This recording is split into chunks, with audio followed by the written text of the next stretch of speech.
Programang ito ay rated SPG, striktong patnubay at gabay ng magulang ang kailangan.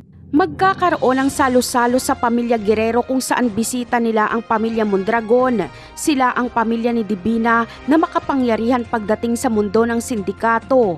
Tumiwalag si Divina sa kanyang pamilya dahil gusto niyang patunayan na mas magiging mayaman siya ng mag-isa. Kaya ginamit niya si Tanggol para mas lalong yumaman.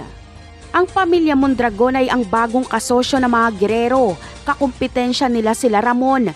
Kaya bago dumating ang mga bisita nila Roberto ay ipinag-utos ni Roberto kay Lucio na tapusin na si Ramon. At nang sa ganon ay maipagmalaki ni Roberto sa mga Mondragon na patay na si Ramon kaya wala nang kakumpetensya ang mga Mondragon.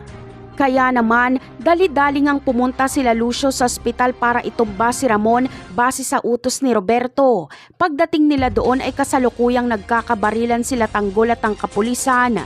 At dahil kriminal sila Lucio ay kalaban din sila ng kapulisan.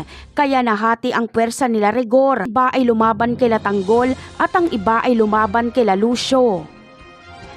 Nakatulong kila Tanggol ang pagdating nila Lucio dahil akala nila Rigor ay kasamahan nila Tanggol ang Red Phoenix. Tagumpay na makakatakas sila Tanggol.